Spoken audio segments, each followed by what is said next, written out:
The truth is that so much which is called conspiracy theory is actually conspiracy fact. Not all of it, but enough to show that the people that run the world are not the ones the news media tell us do.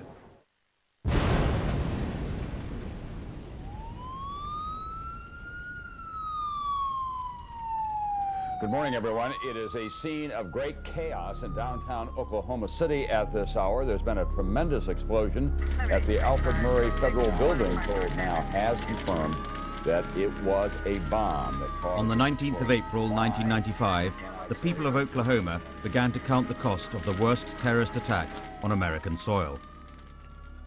Quite apart from the human loss, the bombing galvanized the paranoid psyche of those who believed that this was the work of a new world order.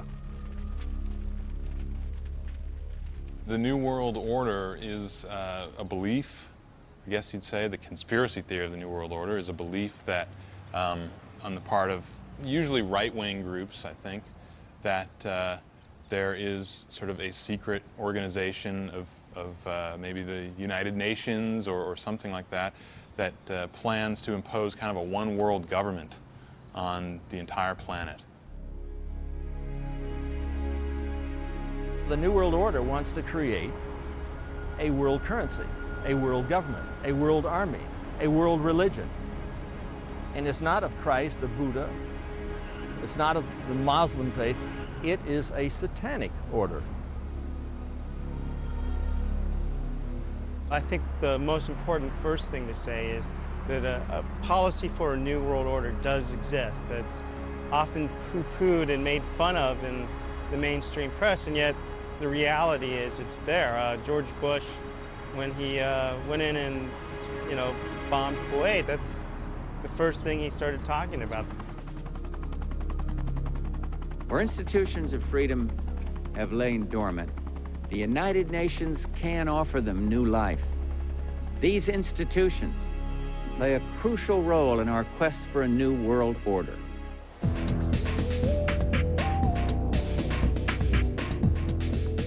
At the heart of the New World Order conspiracy is the belief that ordinary life is somehow controlled by a mysterious secret society, intent on pursuing its own gains at the expense of the rest of us. If this is true, who are these people, and do they really have the power to control our lives?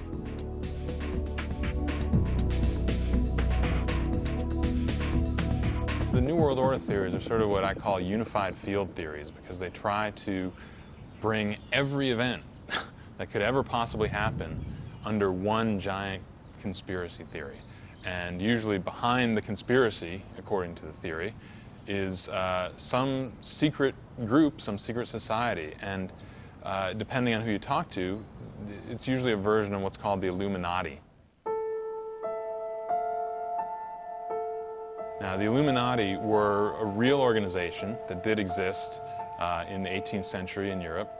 They were sort of kind of like the Masons. They kind of grew out of the Freemasonry movement, sort of even more secret than Freemasons.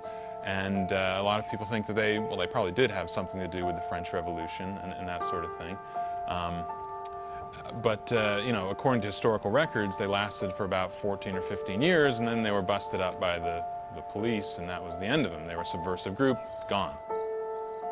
The conspiracy theory would have you believe that the Illuminati have continued to exist to this very day, and maybe even existed prior to the 18th century, in fact, going back thousands of years.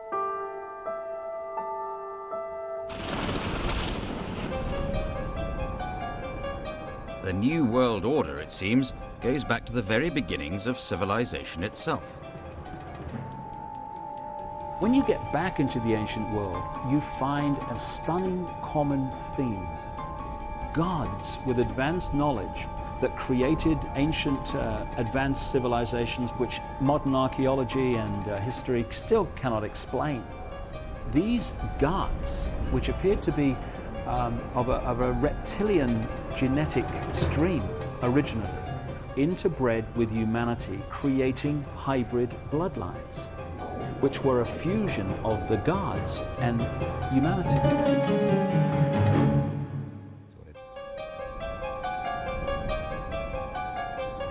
Now, ancient Babylon appears to have been the center for this network and these bloodlines in the ancient world. When it moved across to Rome, that's when we had the Roman Empire. When it eventually moved across to London, the Great British Empire expanded these bloodlines to the Americas, to Africa, to Australia, through Asia to China. And then when you start to do the genealogy to complete the circle of the people in positions of power today, like the presidents of the United States, for instance, and this is mainstream genealogy, not conspiracy research genealogy, you see the same bloodline coming up over and over and over again, and you realize the obsession the Illuminati have with bloodline, then pieces seem to fit. This Illuminati, which is sort of, a group of people who are smarter and better and faster and quicker than the rest of us, are pulling the strings. Now, if they've really been around for 2, 3, 4, 5,000 years, you kind of wonder why they haven't managed to, take over the world yet. It's been a long time. When you put all this information together, the way the same bloodlines turn up in the positions of power, not just now, but way back in history. I've identified with different sources of genealogical research a bloodline that starts in ancient Sumer in Egypt and comes up to George W. Bush and the Bush family and many other people in the world today, Al Gore as well. And the people in it are some of the great names and changers of the world throughout human history of the last 5,000 years. It's unbelievable. Conspirologists see Illuminati symbols everywhere. It seems the Illuminati have been using the same symbols for thousands of years, and yet many of us are totally unaware of their existence.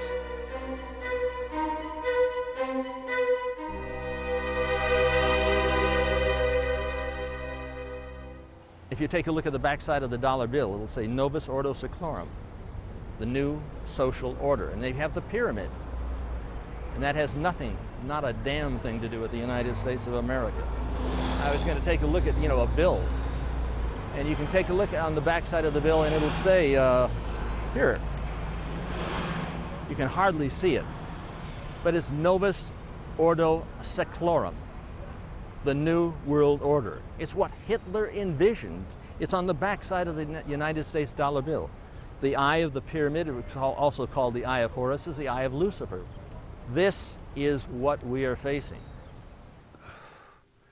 Well, as for the seal on the dollar bill, I've always found that one of the more absurd parts of conspiracy theory. If there was a conspiracy, why would they be advertising themselves out in public like that?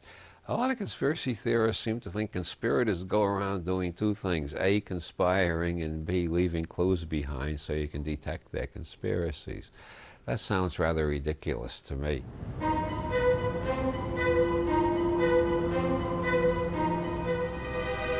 Just to give you an idea of how black is white and topsy is turvy in relation to our perception of what's going on compared with what is. In New York Harbor is a lady holding a lighted torch, a Statue of Liberty. Statue of Liberty, land of the free. That's what most Americans, 99.9% of them, believe that stands for. In fact, that was given to New York Harbor by French Freemasons who knew that it was an Illuminati symbolism of, we control the show, we're telling you, but because you don't know the secret language and we've given you another version of it, freedom, you don't know what's going on.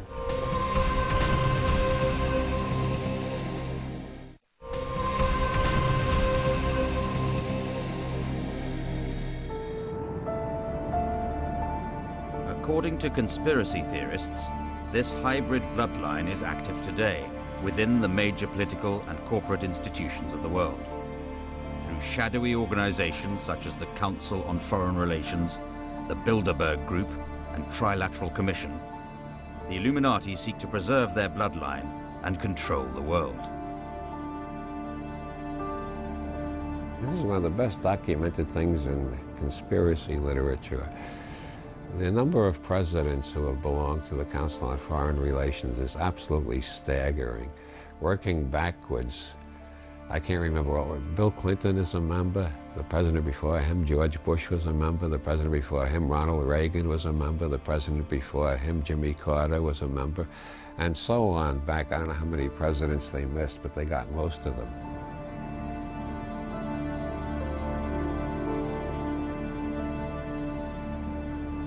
You have Richard Holbrooke, Bill Clinton's peace envoy, Bilderberg Group Trilateral Commission Council on Foreign Relations.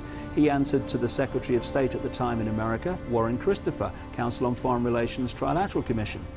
And the Defense Secretary in America he answered to, William Perry at the time, Bilderberg Group. They answered to the President Bill Clinton, Bilderberg Group Trilateral Commission Council on Foreign Relations. Why?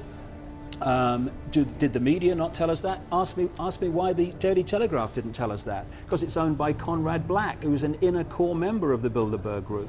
Why didn't the Washington Post reveal, which I've been able to find out, that all these people are connected by the same organizations?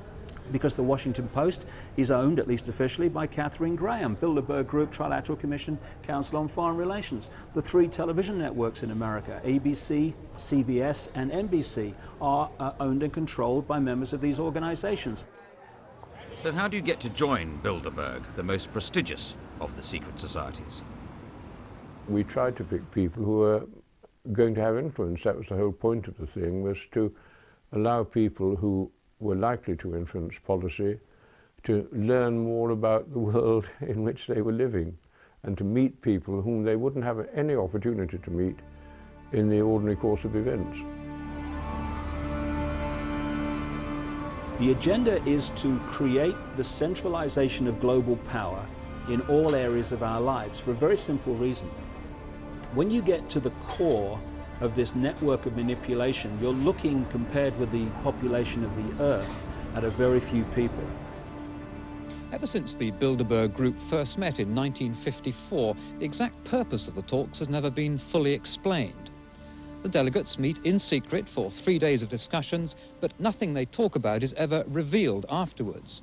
The secrecy, or privacy it's better to call it, was well observed, although of course inevitably, because the meetings were private, they gave rise to conspiracy theories on both sides of the Atlantic. The American conspiracy theorists said it was a plot to undermine the United States. The European ones said it was an attempt to destroy left-wing governments all over Europe so that America could run Europe. But of course it was neither. Nonetheless, the annual secret gatherings of Bilderberg continue to attract suspicion. In 1998, the chosen venue was Scotland. On discovering this, one Braveheart journalist tried to get in. I had a tip-off from a contact that the Bilderberg Group were going to hold their annual summit here at Turnberry. I only had a passing notion of who they were. I knew they were some sort of powerful group of men and women who met every year. Everywhere you looked within the grounds, there were either uniformed officers or other officers in combat-type uniforms guarding the entire grounds. The place was literally sealed off. I personally was left with a very strong impression that I didn't feel this was an entirely healthy thing.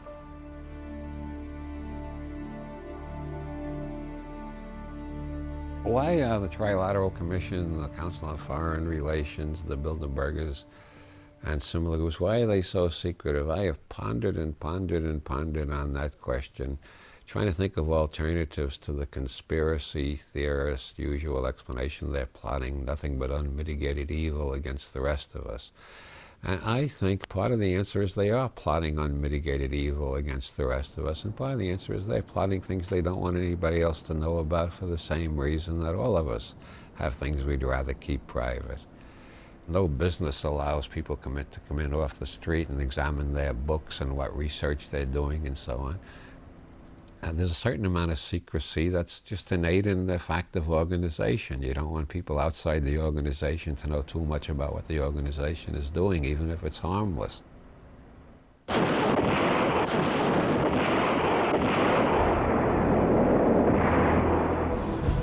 Conspiracy theories would seem to be about secret societies covertly running the world. But in addition to this, conspirologists also develop theories about overt organizations like the United Nations and NATO.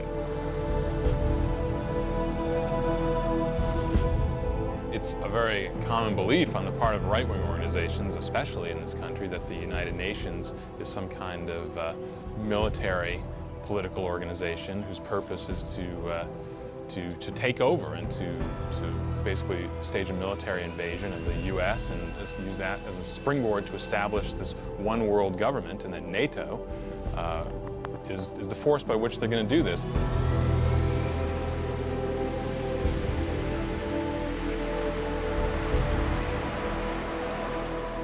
The New World Order is housed right here at the United Nations. It is global government. Ein Volk, ein Reich, ein Führer. One world, one race, one ruler. It's what Rudolf Hess talked about when he introduced Adolf Hitler. This is Hitler's dream come true. This is a nightmare. This is the tombstone upon all sovereignty for all nations for all time. The United Nations must fall for freedom to live. Where institutions of freedom have lain dormant, the United Nations can offer them new life. These institutions play a crucial role in our quest for a new world order. An order in which no nation must surrender one iota of its own sovereignty, an order characterized by the rule of law rather than the resort to force. World War I, World War II were both created to bring about the United Nations. They're in the war business. Wars, like bridges, are engineered. This New World Order is in the war business. And to create the war, they can then say that they want peace. They couldn't, this would never have been built without the aid of World War I, without the aid of World War II.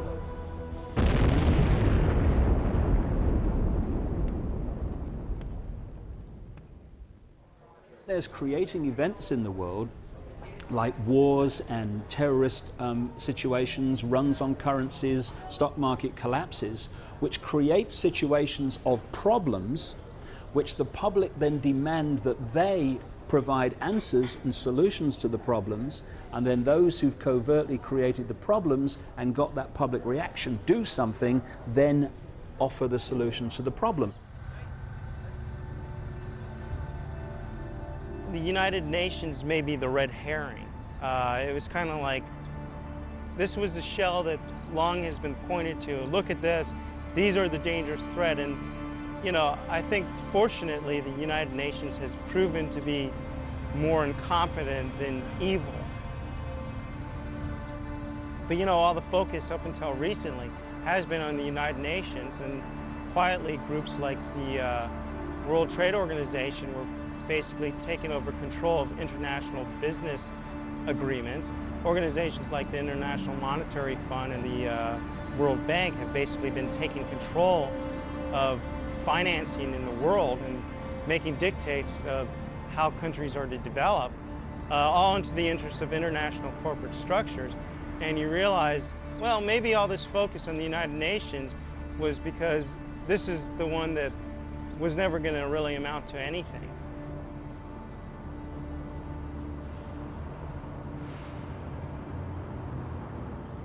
I believe it was one of the Rothschilds said something to the effect once, give me control of a nation's currency and I don't care who makes the laws. Because once when you control the money supply, once you control the currency, you do have the ability to decide how the government behaves, because they do have to react to monetary pressures. I mean, money talks. When the IMF loans monies to countries, they say, well, what is your collateral? They said, well, we've got the rainforest. So, well, just turn over the rainforest to us. We've got minerals. Well, just turn over the minerals to us. And they cut down a tree and give them money. And those people are impoverished, paying the interest on the tax. And if they can't pay it, then the United States taxpayers will say, well, we've got to come up with just a little bit more money. For what? For the globalists? For the Hitlers? For the elite? For the Illuminati? That's insanity. So is this the ultimate Illuminati agenda? Are they controlling the global economy to control the world? Hundreds of anti-capitalist protesters are in Washington to try to disrupt meetings of the World Bank and the International Monetary Fund. At every street corner around the IMF and the World Bank, the demonstrators have set up human chains to stop the meetings taking place. The demonstrators say the IMF and the World Bank are contributing to global poverty, but at the top of today's agenda on the two global organizations is how to reduce the debt of the world's poorest nations. The demonstrations against the IMF and all this were a reaction to this centralization of power and sort of a rebellion against the idea that economic policy, global economic policy, can be shaped by a small group of people who have vested interests in shaping it. And in a way, that's sort of the definition of a conspiracy.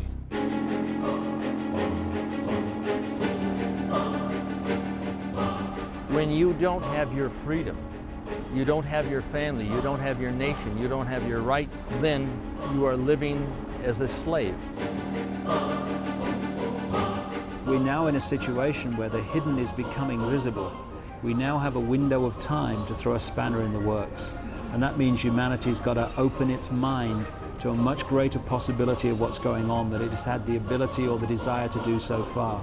Because if we don't throw a spanner in the works, and we can, then the New World Order will become physical reality.